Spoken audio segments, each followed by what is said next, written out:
but it's okay if you weren't here to hear it. All right.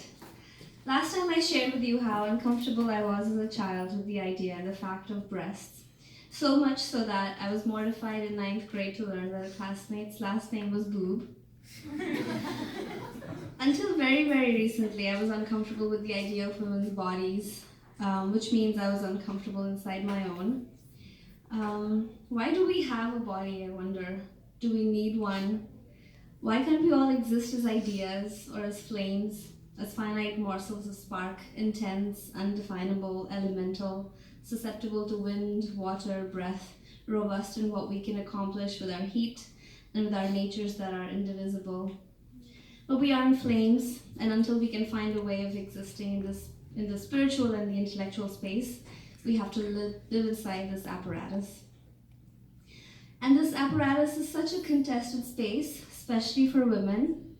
Women's bodies are simply the sites where men play their games of power. So in a way, a woman's body is the real side of the Game of Thrones, you could say. Most recently, it's the state of Alabama that's playing Game of Thrones with women's bodies.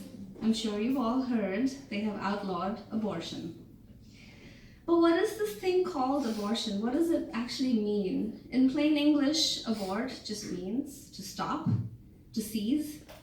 But I don't understand why some people think it means kill. And here we get into that hairy debate of when does a life begin? Does it begin at birth, when a baby is actually born? Or at conception, when the sperm meets the egg? Some people will have us believe it begins with the act of sex, yet others might go further and say it begins with an erection. And here I'm recalling this colloquial saying that I learned in America. And I've enjoyed saying it a lot, but today I actually sat down and thought about it. Son, when you were just a twinkle in your daddy's eye. I mean, it's a funny saying, right? It's enjoyable, but it's actually always unnerved me a little. And now that I think about it, it's because that it lays the responsibility of creating a human life squarely in the hands of a man. Like it's the man's decision, the man's consent, and without the man's twinkle, without the man's erection, the child would not have existed. Now it gives such awesome authority to the male erection, to the penis, that all else pales in comparison and fades away from the dialogue. I'm referring, of course, to the woman's role, the woman's ovaries, her womb, the 9 long months that she carries the twinkle of her husband's, or God forbid, her rapist's eye. The 9 long months and the subsequent years she spends caring for that twinkle. So in my humble opinion, that lovely, funny saying is just as horrid and offensive, and it's a deceptive little work of patriarchy. But to go back to the word abort and its plain English meaning, stop.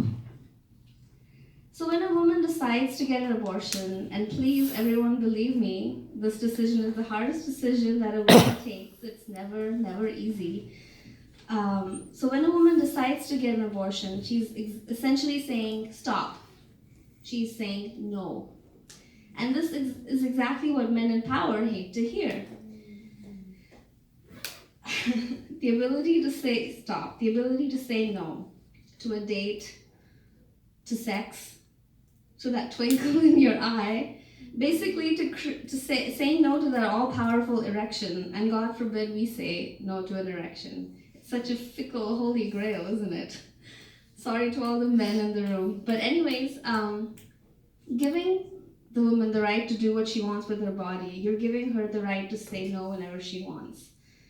And that's not even the real reason. The division of responsibilities when it comes to the process of creating human life is so horribly unequal between man and woman that it makes sense that men want greater control over it. Patriarchy requires it. When in a system you're on the top and you realize you actually have a very small role to play in that act that basically guarantees your species' survival, you have an existential crisis. I think that way back in history, before patriarchy emerged, men were the nurturers. If women were the ones to carry the baby for 9 months, breastfeed them for the next 1 to 2 years, then it was the men who took care of the children for the next several years. This sort of arrangement would have been the only way the biological imbalance of responsibilities could have been righted. But if it's not what happened in history, there is no reason that it cannot happen now. Lots of things are unprecedented, so why not this? I think if as a society, we allow men far greater share of childcare, and by childcare I don't mean money, they will themselves feel less need in wanting to assert themselves and sticking their noses where their noses don't belong. They wouldn't hurt so much hearing the word no or stop.